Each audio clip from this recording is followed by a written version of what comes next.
El Dios que nos ha bendecido con toda bendición espiritual en los lugares celestiales en Cristo Jesús. Dios juzga al impío, pero Dios bendice a sus hijos, y Él nunca falla.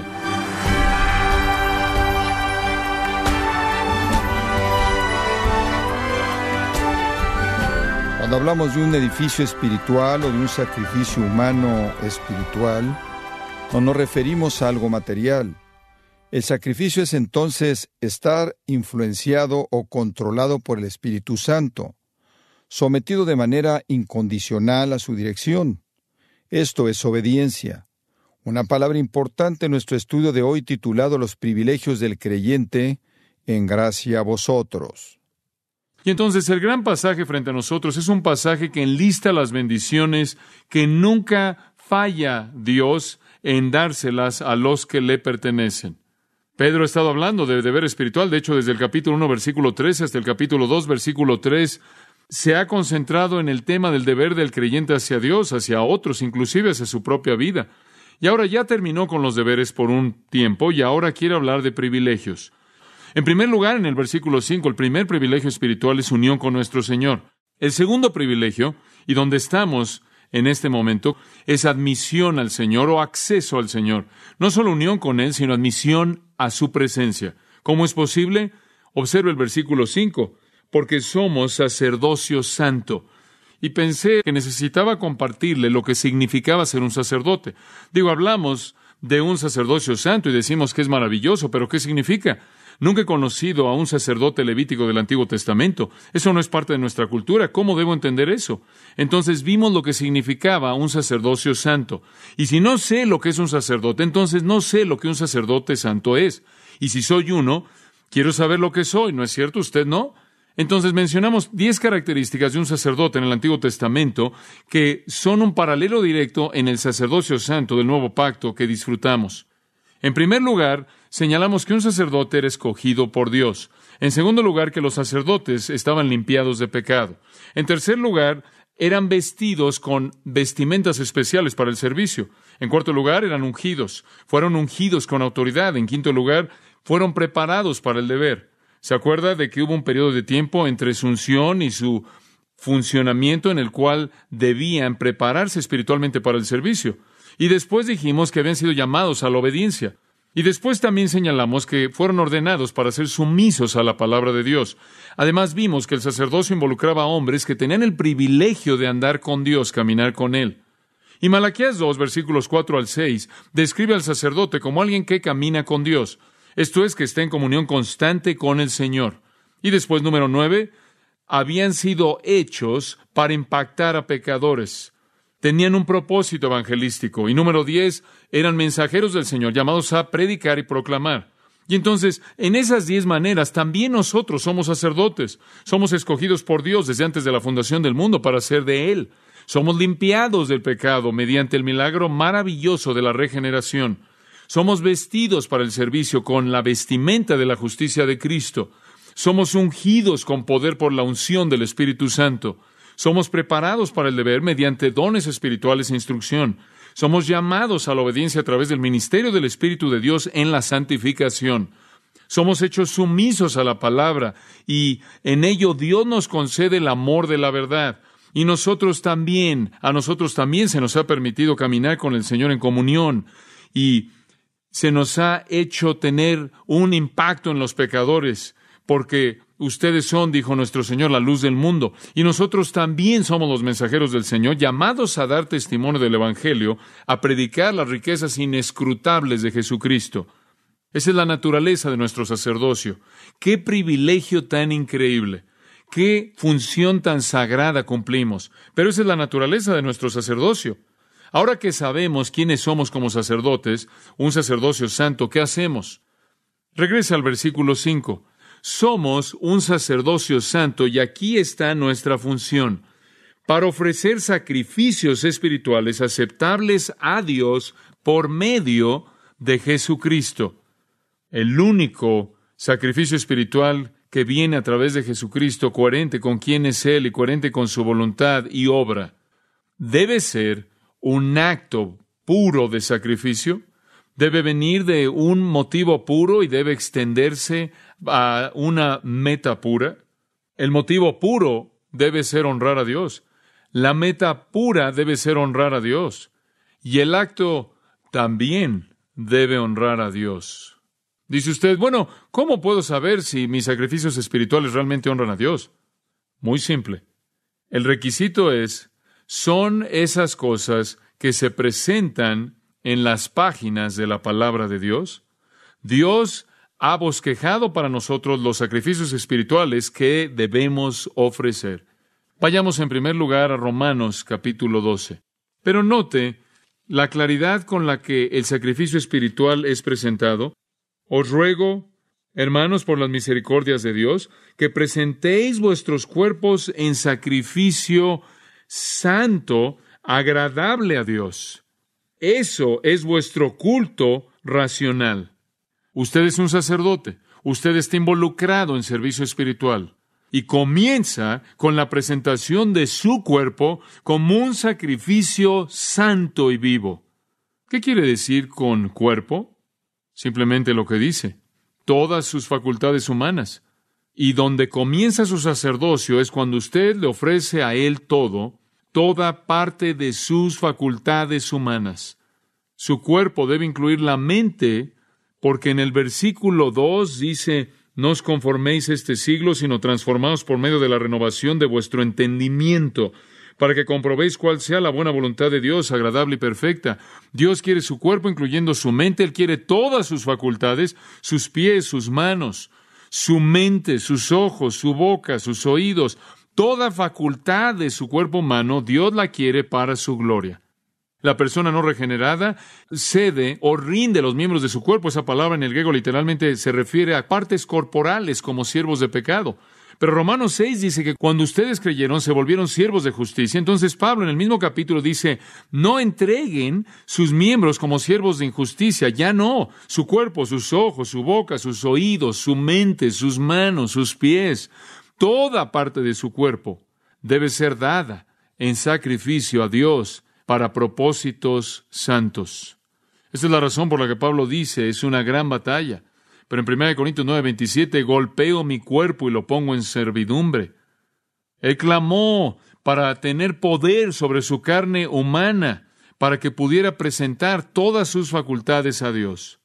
Usted es un sacerdote, pero Dios no quiere un animal muerto, Dios quiere un sacrificio vivo. Ese es el contraste, no uno muerto. Él no lo quiere usted como sacerdote para ofrecerle algo muerto. Él quiere que usted le ofrezca un sacrificio vivo, presentándole todo lo que usted es a Él. La ilustración clásica sería Abraham. Abraham tomó a Isaac, usted recordará, al monte Moría, porque Dios le dijo que tomara a su hijo y lo matara. Y recordará que levantó el cuchillo para meterlo en el corazón de Isaac, y Dios lo detuvo y proveyó un cordero para el sacrificio.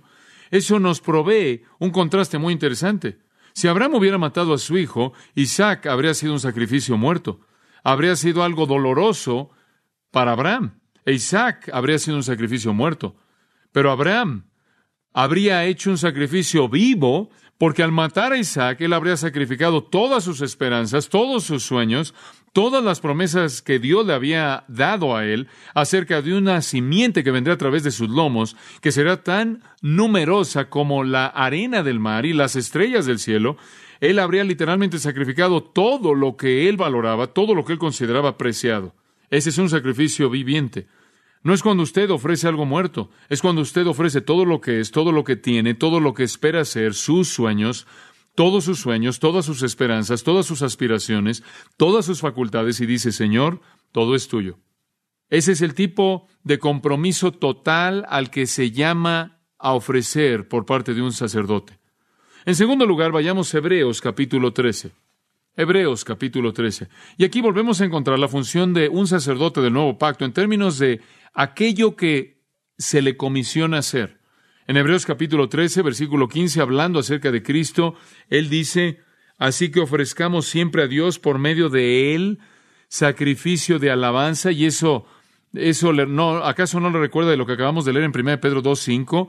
Que los sacrificios espirituales que ofrecemos a Dios son ofrecidos a través de Jesucristo. Lo mismo, de nuevo, en su nombre, de acuerdo con su obra, de acuerdo con su voluntad y de acuerdo con su persona. Entonces aquí el escritor de Hebreos dice, así que ofrezcamos siempre a Dios por medio de él sacrificio de alabanza a Dios. Alabanza a Dios. ¿Qué quieres decir con eso? Es decir, fruto de labios que confiesan su nombre. ¿No es eso maravilloso? Él no solo quiere todas sus facultades, pero Él quiere su alabanza. Eso es una ofrenda. ¿Entiende lo que significa alabar? ¿Entiende lo que significa si solo digo, muy bien, todo mundo a la de 3, todos alaben al Señor? ¿Sabría usted qué hacer? Simplemente diría, gloria a Dios, alabemos al Señor. ¿O sabe qué hacer? ¿Qué significa alabar al Señor?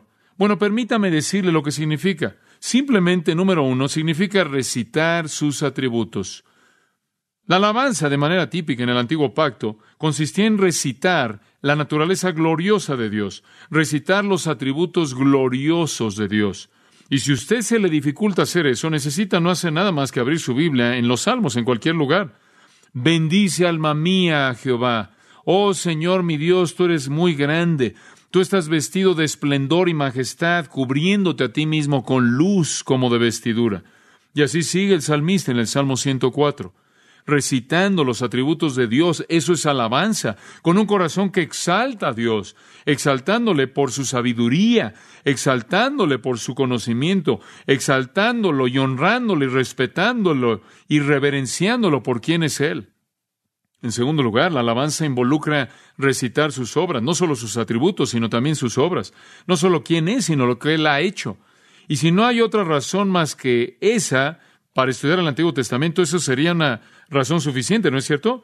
Para que usted pudiera conocer todo lo que Dios ha hecho. Y si recitamos la gran obra redentora de Dios, eso es alabanza.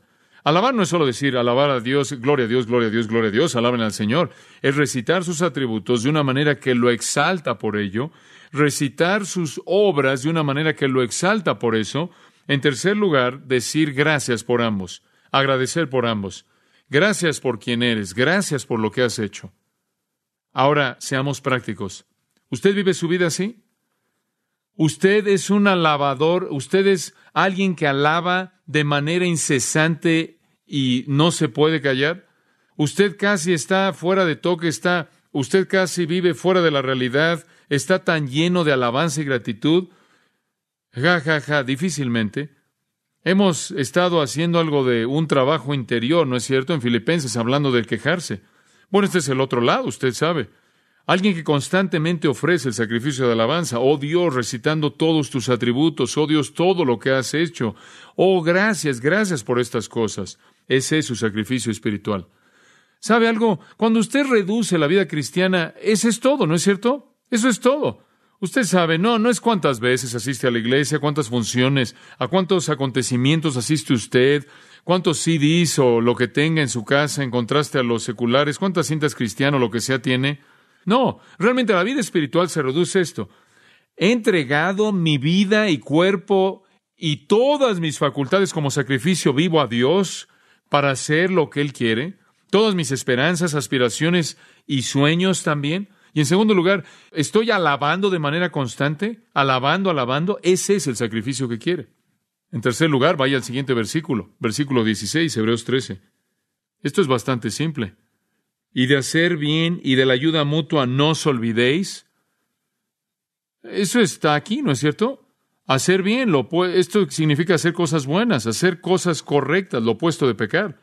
Entonces, el siguiente elemento del sacrificio espiritual es hacer el bien, hacer lo que está bien, hacer lo que es justo, conducta espiritual que honra a Dios. Como puede ver, estamos aquí en la repisa de abajo, en la parte de abajo de la vida cristiana aquí. Ser un sacerdote espiritual significa que ofrezco todo lo que soy. Significa que alabo de manera incesante a Dios. Y significa que hago bien. Ese es un sacrificio espiritual. Cuando usted hace cualquier cosa justa, cualquier palabra justa sale de su boca, cualquier acto justo, reprender a un hermano, restaurar a un hermano, amar a alguien, ayudar a alguien, hacer cualquier acto justo, estudiar la palabra de Dios, sentarse bajo la predicación de la verdad preciada, cualquiera de estas cosas es un sacrificio espiritual en el nombre de Cristo que glorifica a Dios. Veamos el siguiente en el versículo 16. Compartir. Compartir. Esa es otra cosa. Ese es otro sacrificio espiritual. No solo hacer bien, sino específicamente habla de la ayuda mutua, de compartir. Eso significa dar de sus recursos sacrificialmente para satisfacer la necesidad de alguien más. Ese es un sacrificio espiritual. Ahora, permítame repetirlo. Dios no quiere una ofrenda de pecado como en el Antiguo Testamento. Él no quiere una ofrenda por la transgresión. Él no quiere una ofrenda de alimento. Él no quiere una ofrenda merecida. Él no quiere una ofrenda de oveja. Él no quiere ninguna ofrenda física en absoluta. Lo que Él quiere es un sacrificio espiritual, y el sacrificio espiritual es mi cuerpo, mi mente y todo lo que soy. Alabanza, obras justas y generosidad, compartir de manera generosa. Observe al final del versículo 16. Porque de tales sacrificios que se agrada Dios. Como puede ver aquí, la vida cristiana llega al fondo. Filipenses 4, versículo 10, Pablo es un prisionero en Roma. Los filipenses que lo aman profundamente le han enviado algo de dinero. Y él está muy agradecido por su ofrenda y él expresa por qué. ¿Sería tan amable notar esto en Filipenses 4, 10?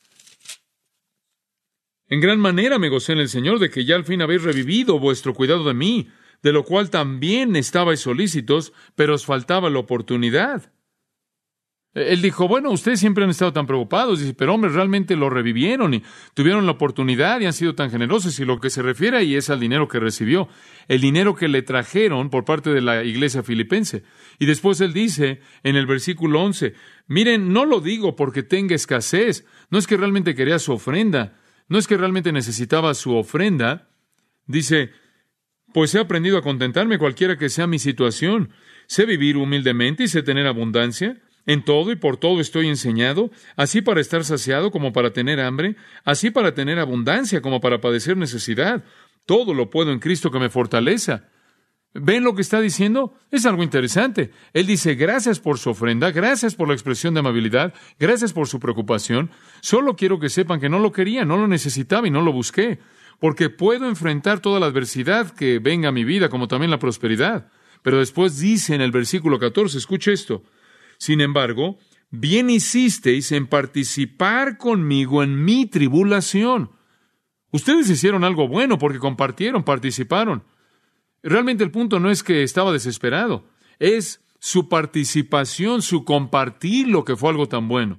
Y después en el versículo 15 dice, y sabéis también vosotros, oh filipenses, que al principio de la predicación del Evangelio, cuando partí de Macedonia, ninguna iglesia participó conmigo en razón de dar y recibir, sino vosotros solos. Eso es tan triste.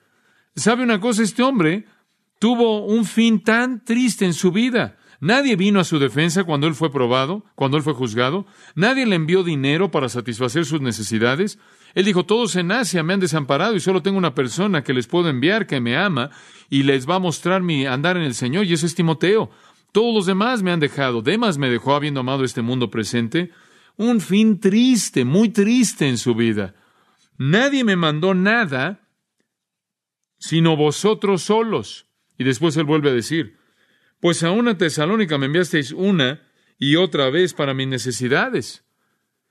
No es que busque dádivas, y observen esto, sino que busco fruto que abunde en vuestra cuenta. ¿Escuchó eso?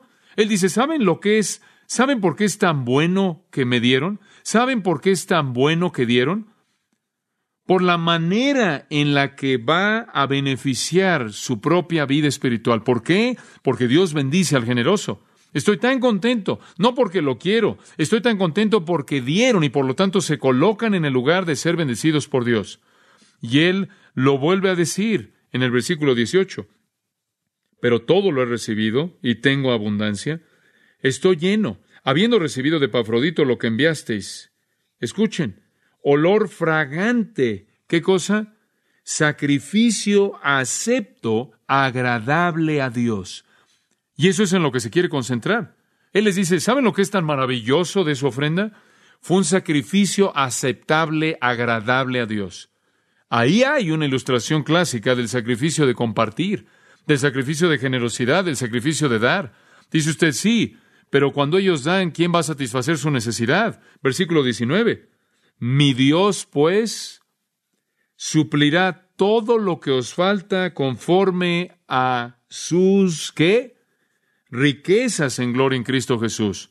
Pablo es un hombre contento, porque estos queridos filipenses eran el amor de su corazón. Y le voy a decir algo en este momento. Nada hace que el pastor esté más gozoso, nada lo hace estar más satisfecho que ver a su amada iglesia ofreciendo sacrificios espirituales aceptables a Dios, funcionando como un sacerdocio santo y por lo tanto entrando al lugar de bendición.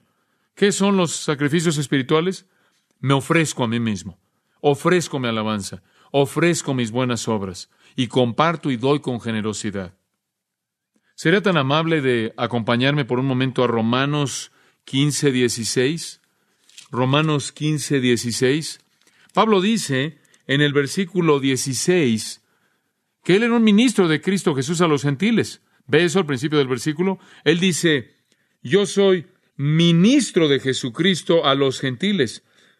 Y dice, escuche esto, escuche la siguiente frase, ministrando. Aquí la idea es de la palabra es ministrar como un sacerdote el evangelio de Dios para que los gentiles le sean ofrenda agradable, santificada por el Espíritu Santo. Eso es maravilloso. ¿Sabe lo que está diciendo aquí? Es simplemente tremendo. Él dice, yo soy un sacerdote y ¿sabe lo que estoy ofreciendo a Dios? Le estoy ofreciendo las almas de aquellos a quienes he tenido el privilegio de guiar a Cristo. ¿Le ha dado usted a Dios ese tipo de ofrenda? ¿Ha tenido usted el privilegio de llevar un amigo, un vecino, un compañero de grupo, un pariente y decir, Señor Jesús, este es mi sacrificio?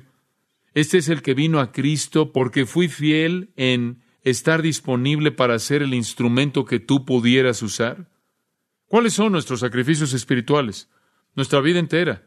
Alabanza, buenas obras, compartir generosidad y las almas de gente redimida. Ese es un sacrificio espiritual. ¿Cuándo fue la última vez que usted levantó un alma al Señor y dijo, yo te ofrezco este alma como un sacrificio agradable a ti? Quizás esa es la culminación. Efesios 5 y versículo 2. Efesios 5 y versículo 2 dice, andad, escuche esto, andad en amor como Cristo también nos amó y se entregó a sí mismo por nosotros, ofrenda y sacrificio a Dios en olor fragante. ¿Sabe cuál es el mensaje aquí? El amor de Cristo que resultó en su sacrificio fue un sacrificio aceptable a Dios. El amor de Cristo que resultó en su muerte fue un sacrificio aceptable. ¿Cuál es el paralelo? Su amor demostrado en su humildad abnegada es un sacrificio agradable a Dios. Entonces, añade esto, amor. El amor sacrificial de unos a otros es agradable a Dios, es agradable a Dios. ¿Y se está dando cuenta de que estas cosas simplemente son cosas elementales en la vida cristiana? Es cierto, porque nuestra vida es un sacerdocio. Permítame darle uno más. Apocalipsis 8:3. Apocalipsis 8:3. Y aquí dice, otro ángel vino entonces y se paró ante el altar con un incensario de oro y se le dio mucho incienso para añadirlo a las oraciones de todos los santos, sobre el altar de oro que estaba delante del trono. Y de la mano del ángel subió a la presencia de Dios el humo del incienso con las oraciones de los santos. Y el ángel tomó el incensario y lo llenó del fuego del altar. Nuestro último elemento es ¿qué? Oración. Ese es un sacrificio espiritual a Dios. Comienzo cuando ofrezco todo lo que soy, mi cuerpo entero, mente, todo lo que soy. Sacrificio espiritual de alabanza debe seguir. Después un sacrificio espiritual de hacer el bien. Y después un sacrificio espiritual de compartir y dar de manera generosa. Después el sacrificio espiritual de almas ganadas al Salvador. Y después el sacrificio espiritual de amor, de un servicio amoroso, abnegado, humilde hacia otros. Y finalmente el sacrificio espiritual de adoración. Eso también es el aroma, el olor fragante en la nariz de Dios. Amados, somos un sacerdocio. Y como un sacerdocio tenemos el privilegio de ofrecer sacrificios espirituales. Permítame decirle esto, la única razón por la que la iglesia existe en este contexto, escuche con atención, la única razón por la que la iglesia existe es para estimular su función sacerdotal. La iglesia no es el fin en sí misma. Si lo único que hace es ir y venir, no es eso. A menos de que usted salga de este lugar para ofrecer sacrificios espirituales, hemos fracasado. Y usted ha fracasado al no responder.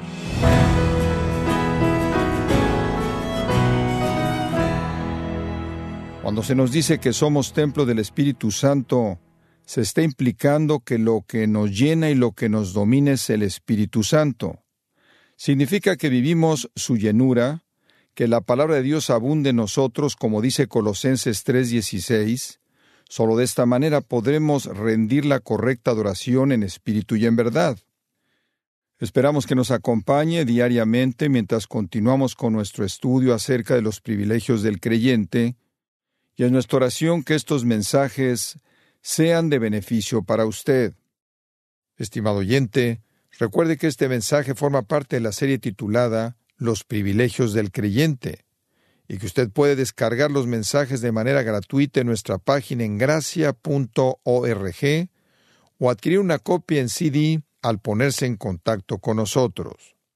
Y quiero recordarle, estimado oyente, que tenemos a su disposición el libro El andar del creyente con Cristo, escrito por John MacArthur, donde nos lleva por 9 pasajes del Nuevo Testamento que desarrollan este gran tema y nos ayuda a vivir en sintonía con el Espíritu.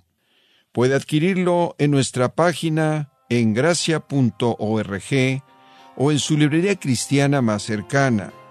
Si tiene alguna pregunta o desea conocer más de nuestro ministerio, como son todos los libros del pastor John MacArthur en español, o los sermones en CD, que también usted puede adquirir, escríbanos y por favor mencione la estación de radio por medio de la cual usted nos escucha en Gracia a Vosotros.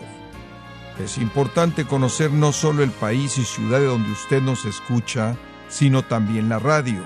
Para quienes contactan nuestro ministerio por primera vez, pueden solicitar una copia del mensaje de promoción sin costo alguno, un mensaje por oyente únicamente. Si usted vive en los Estados Unidos o Puerto Rico, escríbanos a Gracia a Vosotros, P.O. Box 4000, Panorama City, California, 91412. O puede escribirnos a través del siguiente correo electrónico: radio@gracia.org. Le damos las gracias por su tiempo y sintonía en nombre del pastor John MacArthur y del personal. Y le comento que estamos orando para que Dios continúe extendiendo su gracia en usted mientras nos acompañe en la próxima edición para continuar desatando la verdad de Dios un versículo a la vez, aquí en Gracia a Vosotros.